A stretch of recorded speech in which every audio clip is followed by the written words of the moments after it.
Welcome to BizEd Made Simple. In this video, we're looking at the product life cycle. We're going to cover everything that I've got on my screen there, but as ever, I'm going to do it with a silly story so that you can fully understand complex topics, not just remember it.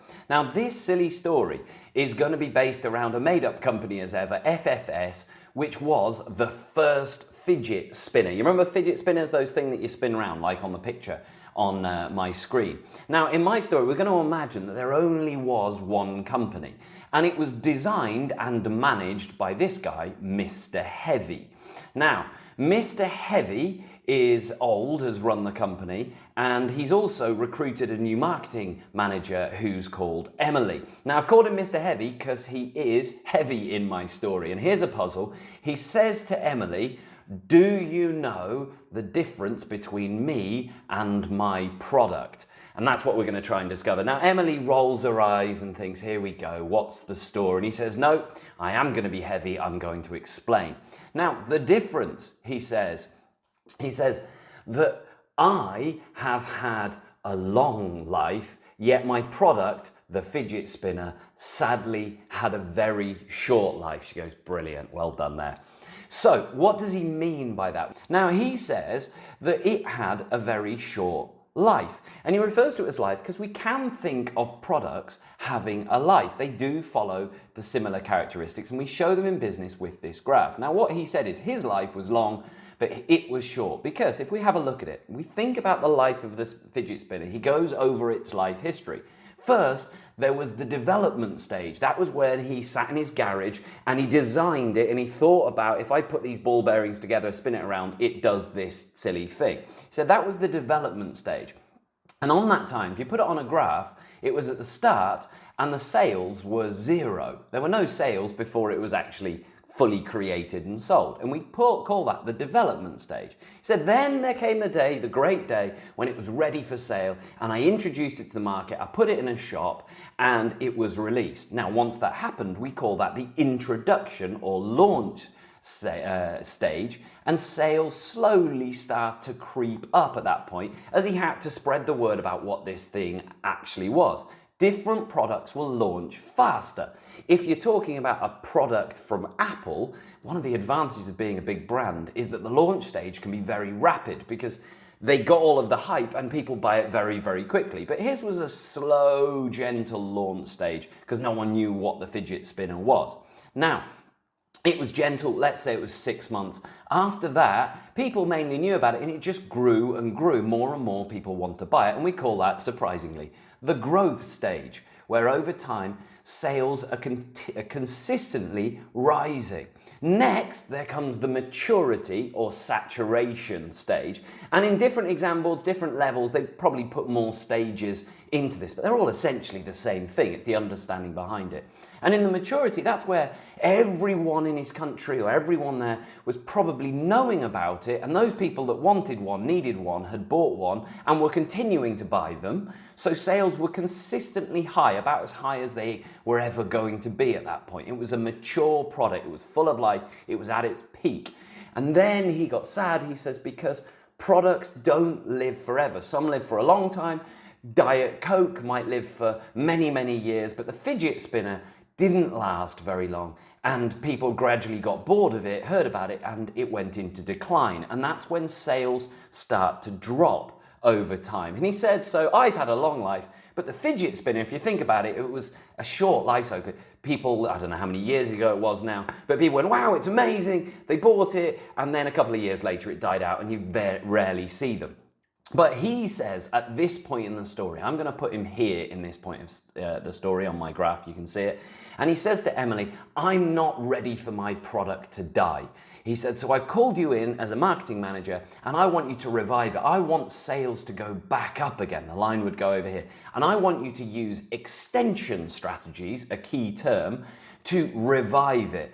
And Emily is an expert in extension strategies. He says, go away, come up with some plans, and then I'll decide which one I want to use. And she says, no problem. I can revive the fidget spinner and get sales back up again over to maturity levels. So she goes away and thinks about it, and she comes up with 4 different options, the 4 you need to know for the exam. She says the first one, you could enter into new markets. She said at the moment that sales product life cycle was good. It was only for, let's say, the UK, but why don't we also launch it in France? At the moment, we haven't tried to sell any of these things in France. So he says, what's the advantage and disadvantage of that? She said, well, the first, obvious, you've got more potential customers. At the moment, your potential is only people in the UK. You sell it in the UK and in France, you've got maybe twice the amount of potential customers.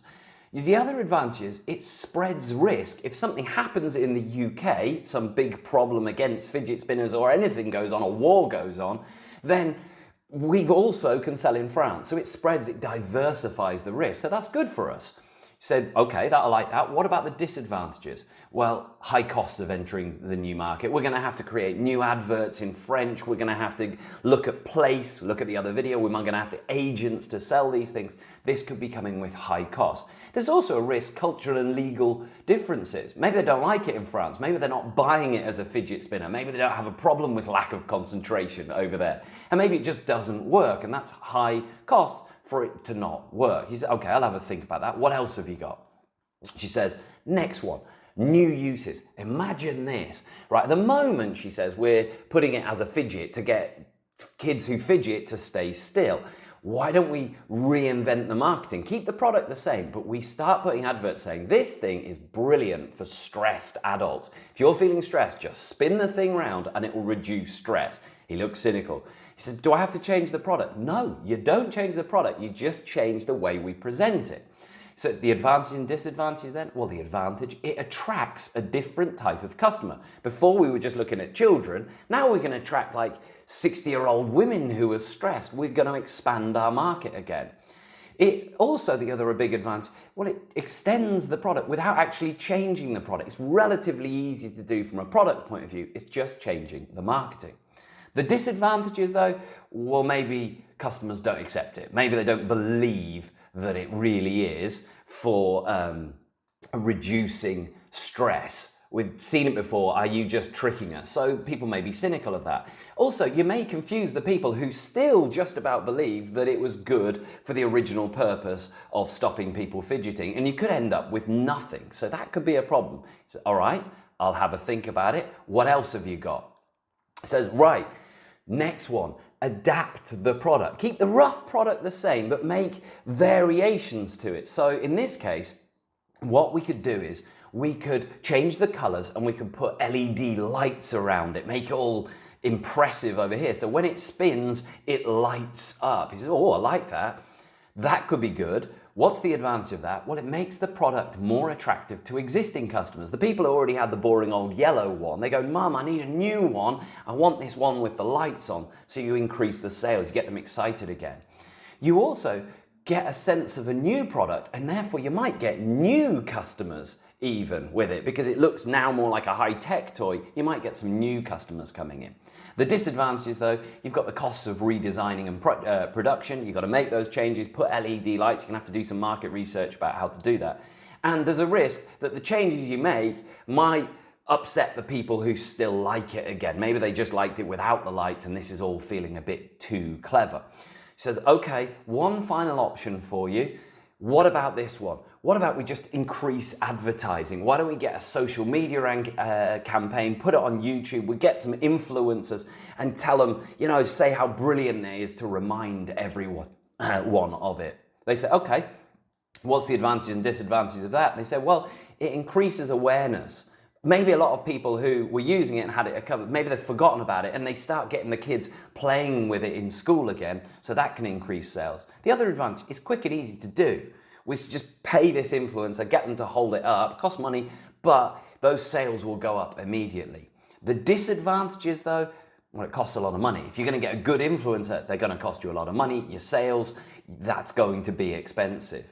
And the other disadvantage, what happens after you stop playing that promotion? Isn't it just going to dip down again into the decline stage? So is this a temporary? Finally, Emily says, what do you think then?